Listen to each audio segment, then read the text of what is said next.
Bonjour et bienvenue à l'émission Chrétien comme Christ. Nous sommes sur le plateau avec Nathanaël, Bonjour.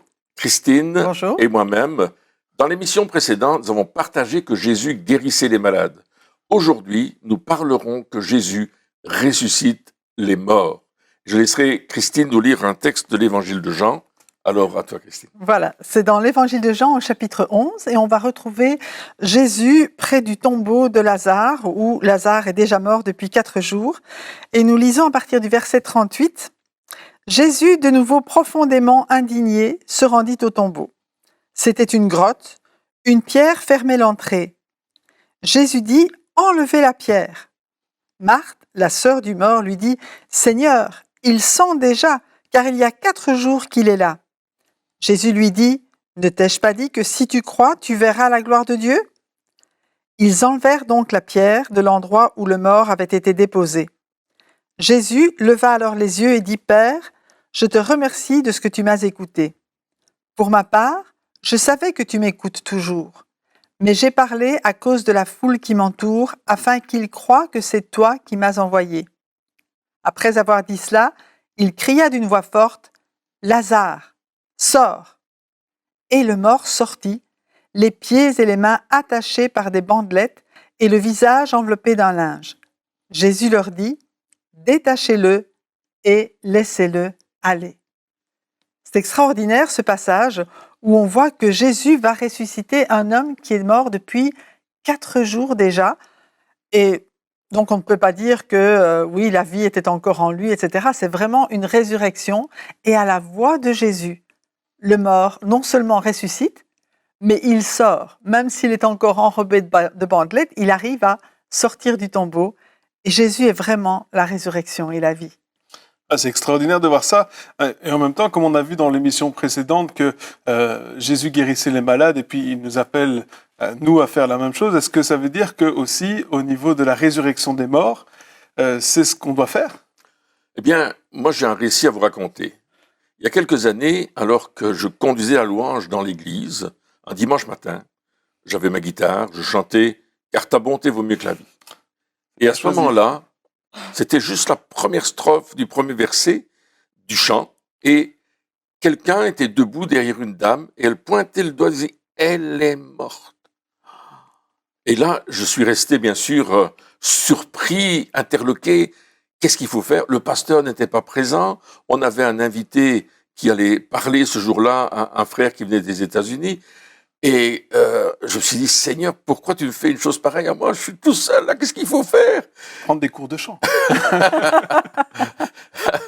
Mais j'ai continué à chanter le chant, là, quand même.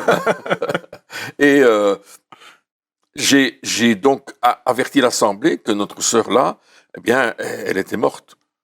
Mais j'étais pas encore satisfait, donc j'ai demandé à une dame qui était infirmière de profession, qui travaillait aux urgences de l'hôpital de notre ville, d'aller examiner si cette personne était bien décédée ou seulement elle avait un malaise, on ne sait pas. Donc elle est allée et elle a constaté que d'abord elle avait perdu son dentier, les lèvres étaient bleues, elle avait perdu ses urines. Elle était avachie sur elle-même. Alors, elle a écouté son cœur, elle a essayé de prendre son pouls, regarder s'il y avait une respiration, etc. Et puis après un moment où elle a examiné ces choses, ça a pris quand même plusieurs minutes, elle a dit, elle est morte. Mais j'étais pas encore satisfait, j'ai demandé à une autre dame, une directrice d'école, qui était sur la retraite, mais une femme solide, qui avait du caractère, je lui ai demandé, voulez-vous aussi vérifier? Elle est allée vérifier, elle a dit, après un moment, elle a dit, elle est vraiment morte. Et à ce moment-là, il y a le diacre qui est arrivé me trouver, il m'a dit, Pierre, qu'est-ce qu'on fait? Est-ce qu'on appelle une ambulance? Et à ce moment-là, je me suis entendu dire, non, on va prier pour elle. Waouh! Les paroles étaient sorties de ma bouche. C'est dangereux, ça, comme parole. Oui, je pense que c'est pas moi qui les ai dites, j'ai été poussé par le Saint-Esprit à le dire. Donc j'ai invité le frère américain qui était là. Je lui ai dit, écoute frère, si tu veux venir prier avec nous. Et puis il est venu, puis j'ai invité l'ancien qui est venu aussi prier. Et on s'est retrouvés à 3 autour de cette dame. Et c'était étrange parce que, bien sûr, tout le monde dans la salle était choqué par cette situation. Donc les gens ne parlaient pas trop. Pendant qu'on était autour de la dame, il y a une femme qui est sortie de l'église Et elle a rencontré une maman qui arrivait en retard avec sa fille. Elle m'a dit, surtout n'entre pas parce que c'est pas beau à voir. Cette dame est décédée. Et puis la dame m'a dit, moi je suis assistante sociale, je vais rentrer voir si je peux aider. Et le temps qu'elle arrive à la porte de l'église, parce que ça se passait en dehors, le frère américain, il priait à voix basse en anglais, demandant que l'esprit qui avait ressuscité Jésus d'entre les morts vienne sur la dame. Le frère ancien, il avait les yeux fermés, les mains jointes, et je suis persuadé qu'il était dans la prière, une prière profonde, mais aucun son ne sortait de sa bouche. Et puis moi, j'étais là, j'attendais à ce que l'un et l'autre prient à haute voix, mais aucun d'eux ne le faisait. Alors j'ai fait la prière la plus théologique de ma vie. J'ai dit, Seigneur, tu la reprends, tu la laisses, mais tu fais quelque chose. Et j'ai ajouté dans le nom puissant de Jésus. La phrase magique. C'est pas la phrase magique, mais Jésus a dit que vous demanderez au Père en son nom. Et au moment où j'ai terminé ma prière, la dame a commencé à bouger les mains. Et elle a dit, merci Seigneur de ce que je suis dans ta maison. Puis elle a ouvert les yeux, elle m'a regardé. Elle m'a dit, il m'est arrivé quelque chose. Je dis, oui, t'as eu un malaise. Je n'osais pas lui dire qu'elle était morte. Je me dis, c'est peut-être un choc si je lui dis ça. Je savais pas trop ce qu'il fallait faire. Ouais, je voulais pas trop faire quelque chose comme ça. Elle dit, effectivement, je ne digère pas la tartine que j'ai mangée ce matin. Oui. Mon petit déjeuner me reste sur l'estomac. Je dis, mais c'était pas ça. Et on a voulu la transporter à l'entrée. On dit, on va te prendre sur ta chaise, je vais te ramener chez toi ou à l'hôpital. Enfin, on ne savait pas trop ce qu'on allait faire. Et puis elle dit, ben non, pas du tout, je peux me lever et marcher. Et elle s'est levée. Et elle est partie. Elle a constaté qu'elle était bouillie, qu'elle avait perdu ses urines, etc.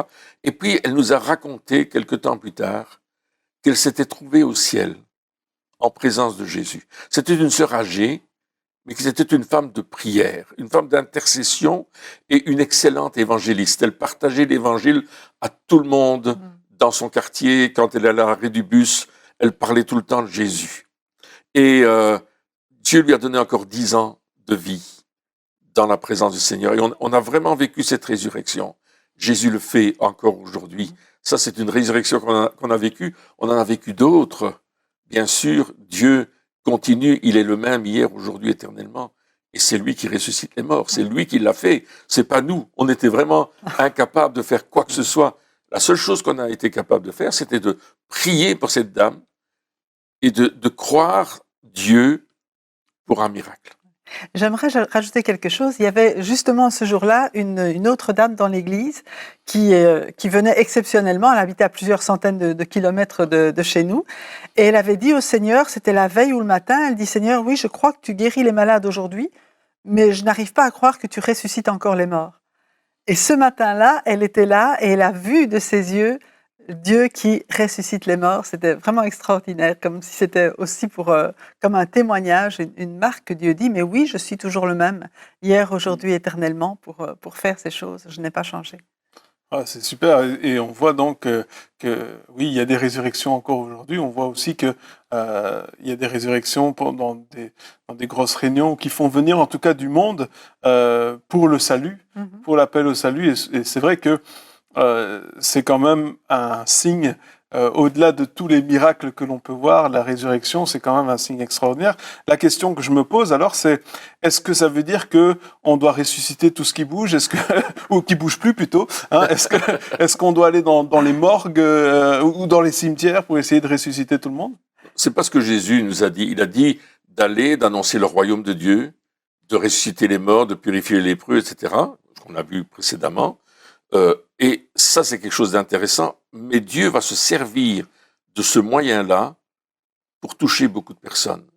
Et comme tu le disais, il y a des rencontres dans certains pays de la fenêtre 10-40, c'est ce qu'on appelle les endroits les plus vides de l'évangile, n'ont pas été évangélisés vraiment, où des évangélistes vont, ils sont en train de prêcher, il y a toute une population non croyante ou qui ont d'autres religions qui sont là, et puis là, ils voient des résurrections. Et ça touche tellement toute cette population qui ont différents arrière-plans religieux, et beaucoup de personnes viennent à Christ. Et on a entendu l'histoire d'une dame en Chine qui avait une église, une dame de 24 ans, une jeune femme de 24 ans, qui avait une église de plus de 800 personnes. Un de mes amis est allé dans ce groupe de maisons, il appelait ça un groupe de maisons, il y avait 800 personnes qui étaient dans la cour rassemblées. Et c'était la seule personne qui avait la Bible, c'était cette jeune femme de 24 ans. Et mon ami pasteur qui était là lui a posé la question, mais comment fais-tu pour qu'il y ait tant de monde ici, dans cette église? C'est ton église, n'est-ce pas? Elle dit, oui, c'est une de mes églises, mais j'en ai 10 autres comme celle-là. Et le pasteur lui pose la question, mais c'est quoi le secret? Et elle dit, on ressuscite les morts. Il y a beaucoup de résurrections parce qu'il n'y a pas de soins médicaux, il n'y a pas tout ce qu'il faut. Et il y a énormément de personnes qui sont guéries, mais qui sont ressuscitées aussi. Et elles viennent à la foi. Il me semble qu'on avait entendu une histoire avec le Guatemala. Ça te rappelle quelque chose, Christine? Oui, au Guatemala aussi, il y a une dame, une femme de pasteur, pendant que son mari était au loin en mission. Il y a une des paroissiennes qui est venue vers elle avec son bébé qui venait de mourir. Et puis cette femme a pris le bébé dans ses bras, elle a commencé à prier pour ce bébé, et il est revenu à la vie. Et en fait, ça a été le premier, peut-être d'une trentaine de bébés qui sont revenus à la vie comme ça. Voilà, c'est une femme qui a vraiment ressuscité, avec la grâce de Dieu, bien sûr, c'est par la puissance de Dieu en elle, qui ressuscitait les enfants. Il n'y avait pas de moyens médicaux. C'est ça, exactement. Donc, oui. Cette femme qui venait d'avoir son enfant. C'était ça ou rien. C'était ça ou rien. Était dans les montagnes et il a fallu que c'est la femme du pasteur qui est allée dans la montagne, rencontrer cette femme et le bébé était mort depuis 2 ou 3 jours. Et quand elle l'a pris dans ses bras, le bébé revenait à la vie. Et ça, c'était comme une traînée de poudre. Mon enfant est ressuscité d'une façon miraculeuse, c'est Jésus qui l'a fait. Et puis, toute une ville est devenue chrétienne. Ça, c'est très intéressant. Et en même temps, lorsque on prie pour un malade, on peut dire, ben voilà, si le malade n'est pas guéri, c'est peut-être à cause de la foi du malade qui n'était pas suffisante. Mais bon, pour un mort, on peut pas lui demander d'avoir la foi quand même. Hein.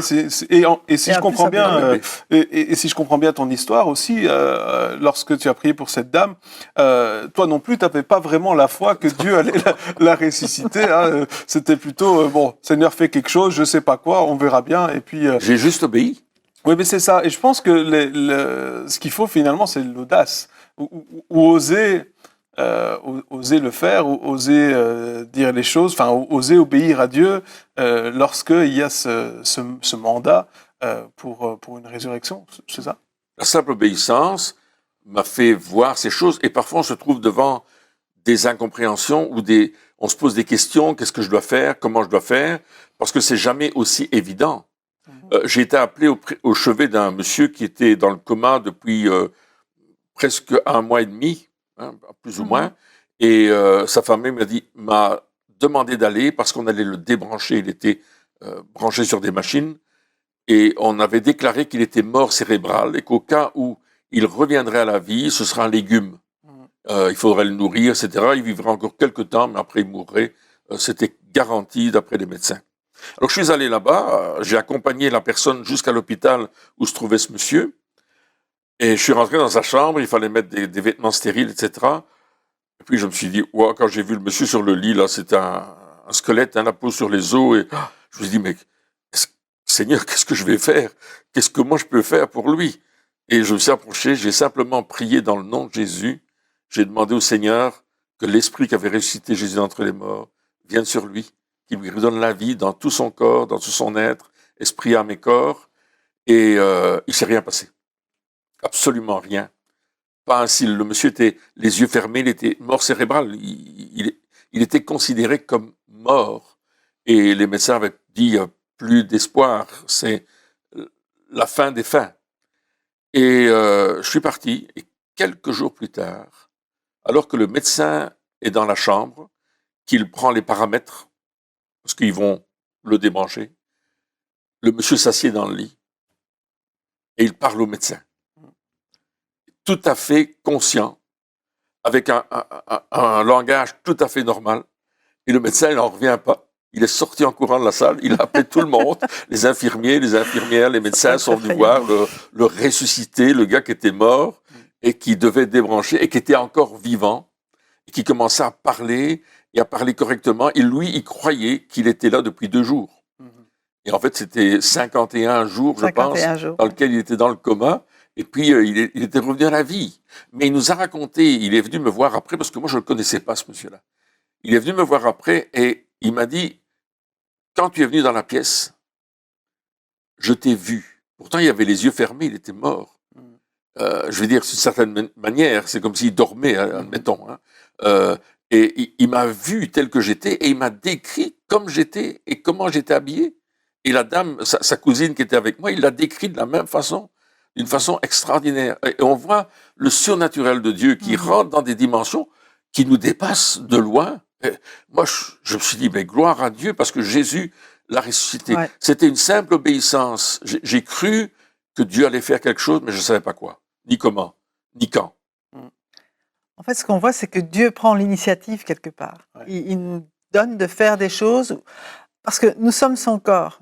Ce que Jésus aurait fait il y a 2000 ans, aujourd'hui, il le fait de la même manière, mais à travers ses enfants. Mais il faut lui laisser, je veux dire, l'honneur de prendre l'initiative et de nous conduire là où il nous veut pour que ce soit sa gloire qui soit manifestée. Ça vient pas de nous, ça vient vraiment de lui. C'est lui qui le fait encore aujourd'hui. Oui, et puis comme on l'a vu pour le reste des miracles, c'est pas pour notre propre gloire ou pour pouvoir dire voilà, moi j'ai fait ceci, j'ai fait cela, regardez comment mon ministère ou enfin voilà, mais c'est surtout par amour, par compassion. Hein, je pense à l'histoire de cette dame qui priait pour les bébés. Mais, voilà, c'était quand même des situations extrêmes et je pense que c'est ça aussi qui doit nous motiver lorsque on prie, mais aussi le fait de oser le faire, oser prier, oser même tout bas ou même dans notre cœur. Et puis, comme tu l'as dit, on voit pas forcément un résultat tout de suite à la prière, mais nous, notre travail, c'est de le faire. Oui, et pour dire cela, ce monsieur en question, aujourd'hui, il témoigne de ce que Dieu a fait dans sa vie.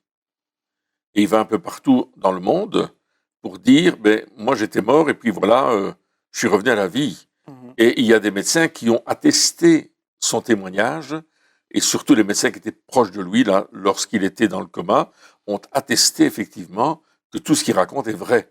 Il a même fait un DVD, écrit des livres par rapport à cela, avec des commentaires de médecins, de cardiologues qui l'avaient examiné en disant, mais en voyant tous les protocoles médicaux, on peut dire vraiment que vous étiez mort. Et il est passé sur un plateau de télévision en France où il a témoigné de sa résurrection, de sa guérison.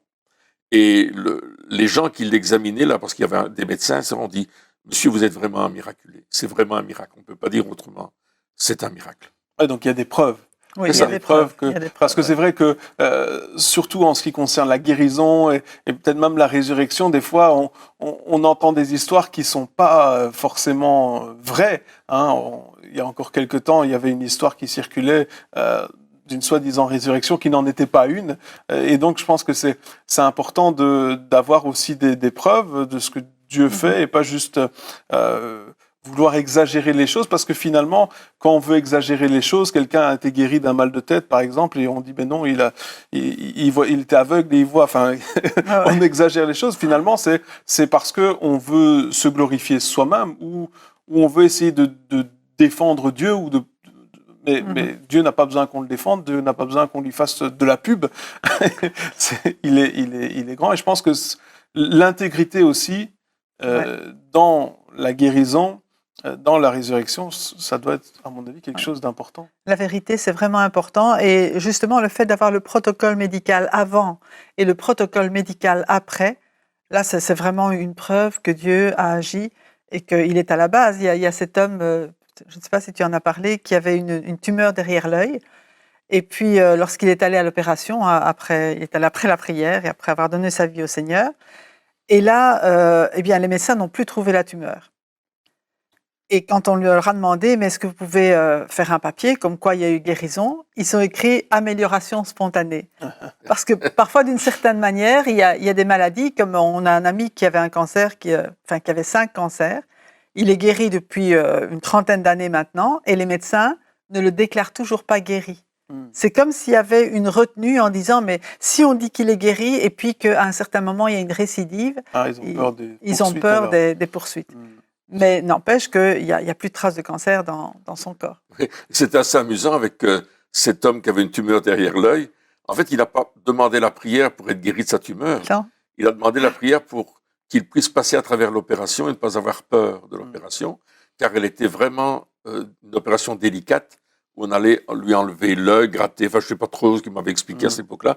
Je ne suis pas médecin, donc je ne peux pas trop m'avancer là-dedans. Et quand il est allé à l'hôpital, il a pris sa chambre, il est allé voir son ophtalmologue, qui l'a examiné, puis il a appelé un deuxième ophtalmologue qui est venu l'examiner, puis un troisième. Et le monsieur en question a eu peur. Et il a dit, mais est-ce que c'est si grave que ça qu'il y a besoin de 3 médecins? Il dit, mais écoutez, on ne trouve plus la tumeur. Elle n'est plus là. C'est grave. Pour le médecin, c'est grave. Mais en même temps, je pense que c'est important aussi de ne pas dénigrer les médecins, loin de là. Le corps médical, il est nécessaire, il est utile aujourd'hui. Tout à fait. Et bien sûr, Jésus guérit les malades et ressuscite les morts, mais Dieu a créé les médecins aussi, la médecine, et puis il faut qu'on puisse aussi en profiter et reconnaître le travail qu'ils font, je crois. Et le corps humain est tellement complexe. Ouais. On découvre seulement maintenant des choses dans le corps, au niveau du cerveau, etc. Donc je me dis, c'est quand même assez extraordinaire le travail qui est fait par la médecine et par les chercheurs. Ces gens qui cherchent pour trouver les maladies ou pour trouver les raisons de certaines maladies et comment on peut changer le fait que cette maladie existe ou pas par des médicaments ou par des interventions, etc. Donc ça, c'est quand même extraordinaire. Mais n'en reste que Dieu est un Dieu de miracles. Oui. Et que là où il n'y a pas toutes ces possibilités de médecine, où les gens n'ont peut-être pas les moyens non plus de payer des docteurs ou de rentrer dans des universités pour des analyses, eh bien, on va s'attendre à Dieu qui va faire des miracles, qui va faire des choses extraordinaires. Ouais, et puis, c'est le fait de ressusciter les morts, je pense que c'est pas seulement les morts physiques, mais c'est aussi des fois des situations qui sont mortes, ou des choses qui, dans notre vie, où l'espoir a disparu, où on a vraiment des problèmes tellement énormes qu'on se dit finalement, même, on voit des gens qui sont vivants, mais c'est des morts vivants, dans le sens où il y a plus rien, il y a plus d'éclat dans leurs yeux, ils sont juste c'est mort. Et je pense que Jésus veut ressusciter cela aussi au travers de nous. C'est juste de dire ça. Absolument, parce que l'homme qui ne connaît pas Christ, l'homme ou la femme, l'être humain, la Bible dit qu'il est mort. Et on a besoin d'une résurrection spirituelle, on a besoin d'une nouvelle naissance. Et c'est ce que Jésus dit. Vous devez naître de nouveau. N'est-ce pas? C'est ça. C'est vraiment l'esprit, effectivement, qui était mort. Et le sens de la vie. La vie, est, comme tu le disais tout à l'heure, est terne. Moi, je me souviens, avant de connaître Jésus, j'avais aucun sens à ma vie, même si extérieurement tout allait bien. Mais j'avais besoin de rencontrer ce Seigneur. Et la Bible dit que Jésus, il est la vie. Il est la lumière de la vie. Et ça, c'est important. Quand Jésus est venu dans ma vie, il a réveillé en moi ce qui était mort, et il m'a donné la vraie vie, la vie en abondance pour laquelle il était venu, la vie qui a son sens, la vie où c'est lui qui prend la première place, et tout a repris vie en moi. Ça, c'est vrai. Et c'est vrai pour quelqu'un qui vient à Christ, qui naît de nouveau, et peut-être les amis qui nous écoutent, là, ils désirent vivre cette nouvelle naissance, ils désirent connaître Jésus dans leur cœur et avoir enfin la vie pour laquelle ils ont été créés. Et ça, peut-être, on peut les conduire dans une prière qui... Donc avant cette prière, donc Jésus, qui est la vie, habite en nous. Oui. Et donc nous sommes des porteurs de vie. Tout à fait, c'est ça. Et donc cette vie-là, on est appelé à la propager là où nous allons. Et finalement, non seulement ressusciter les morts physiques, mais aussi ressusciter les morts, on pourrait dire spirituels, qui sont physiquement vivants, mais spirituellement morts. Et il y a beaucoup plus de morts spirituelles que de morts physiques, je veux dire quelque part. Ouais. Beaucoup de personnes, parce que beaucoup de personnes sont, comme le disait Christine, juste maintenant, ils n'ont pas de but à leur vie, ou ils ont des buts qu'ils ont déjà atteints et puis ils ne savent pas trop où ils vont. Ils ne sont pas dans la destinée que Dieu a créée pour eux. Et puis, dès qu'ils sont touchés par la parole de Dieu, ils entendent la parole, il y a quelque chose qui naît en eux. La foi commence à prendre vie. Il y a une vie qui vient en eux et qui va les amener, parce que c'est l'amour de Dieu.